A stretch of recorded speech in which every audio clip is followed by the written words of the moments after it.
All right, so Coach Deion Sanders wants his team to fight hard this season, but did he mean it literally? Well, a fight broke out at Colorado Buffalo's practice yesterday. Coach Prime wasn't too happy with the way some of his players reacted. Take a listen. He just fought. I seen two of y'all walking off over there, and you got to keep teammate fighting. What they do that at? Nowhere. Nowhere. What they do that at? Not here. In one fight, we all fight. You understand that? No, sir. I don't want to see y'all walking off when somebody's fight. Yes, sir. Never again. Okay, so Dan, kind of interesting to hear this from a coach, but not from a former player, right? And Deion was that at the highest level. What did you think of his message there to his team? I absolutely love it. I think there's a couple things to point out here. Number one, there's a difference between college and the NFL. The NFL, it's a job. And it's a transaction league. Like, your team turns over so much year after year after year. College, you're going to be with those guys for 4 or 5 years. There is a bigger brotherhood in the college world. And so that matters when it comes to building that camaraderie teammate-wise. Number two, he's at Colorado for a reason. He's trying to rebuild the culture, the expectation level. So he's making sure, and it's not like he's sitting there going, hey, everybody fight. Yeah. He's saying, what we do, we all do. There is no me's on this football team. And he's trying to create that culture of a team, accountability, together, toughness. And that's why I love it. And I think, like, one of the things that it's so unique about football is there's nothing really like this outside of the military. When it comes to that stuff, like, it's not always, hey, when your teammate gets in a fight, you may not want to, but you better go have your teammates back. Yeah. And I have my sons now who are 11. They're just starting to play football, and I tell them all the time, like, anything your teammates do, you do. You never do something that your teammates, or you never not do something your teammates on the field.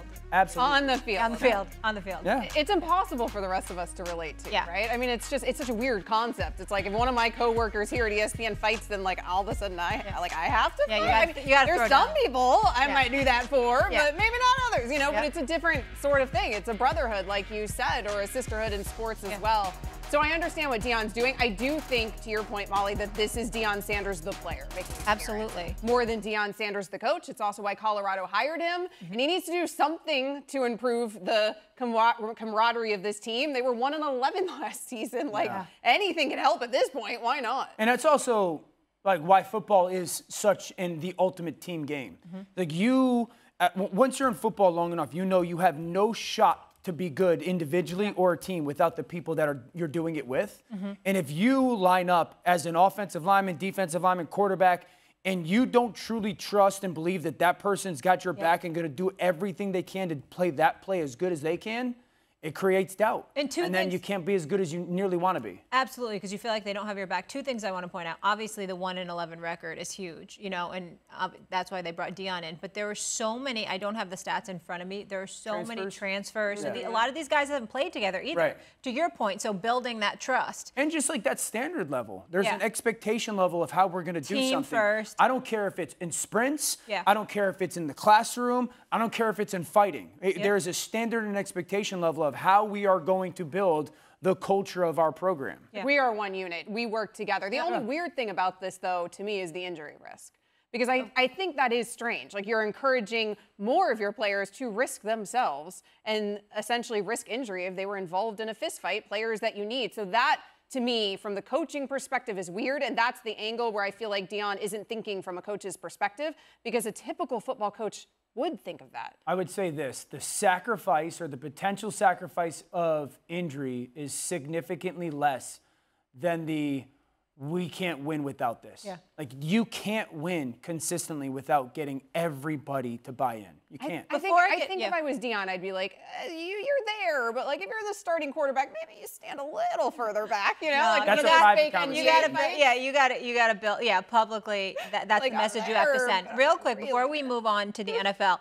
So the players, I don't know if you guys noticed, they had their social media handles on the back of the jerseys. Did you see that? No, I didn't see it, but I've seen that in college. What do you think about that? It's smart. I've seen that in college football. I want to say, I could be wrong, I think Jeff Collins started that at Temple a couple years ago. And then I know UCF does stuff.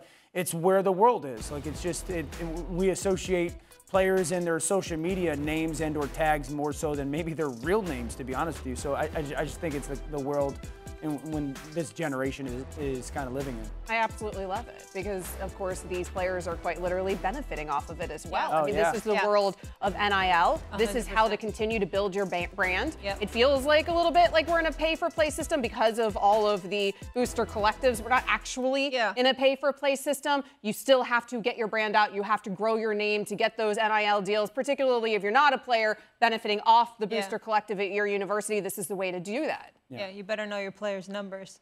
That's for fans, right? No doubt. The new guys come in and you're kind of looking, watching it out. When you see some of those Twitter handles, that's not even close to their names. All right, but back to the fighting subject. So there's been a handful of fights in NFL training camps this preseason: Ravens, Commanders, Bucks, Jets, and we talked about the scuffle with the Cowboys earlier. Dan, you know, you said we were being kind of dramatic with practice when we talk about picks in practice. Dak had picks. Aaron Rodgers had picks. I brought up earlier in the show, Rodgers was sacked a bunch of times in practice. We're worried about his O-line. What's the reason for all the chippiness this year, or is it more so much ado about nothing? It's much ado about nothing 9 out of 10 times. Okay. Part of the training camp kind of journey is you do so much practicing against your own team. You get sick and tired of each other. And then you go practice against another team. These guys are in the NFL. We make it to the NFL because we're alpha personalities and we've got massive egos. And so, like, anytime really? I there's wasn't aware of that. Working here Never heard of such a thing. for a decade plus. Yeah. Really? You said you've been working with one for a decade? Yeah, I've been working. No, I said working Here with these former professional athletes. Well, I said, you're like, well aware of the egos. I wasn't thinking Stephen A. I swear. I was thinking former athletes. Anytime a competitive moment comes, like, it's me versus you, and that's just how it is. And I'm never.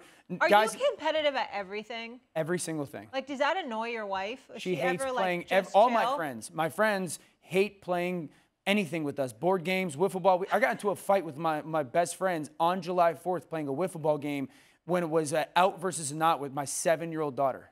You have to be hyper competitive to ever make it to the So I highest think levels of your it's sport, much right? ado about nothing. But here's what's weird about the training camp fights. Isn't training camp like a whole different ballgame than it used to be, though, Dan? You know, like Easier. years ago, it made more sense to me because these guys are hot and they're exhausted and they're working so hard, and it's like, of course, like you end up taking out that frustration.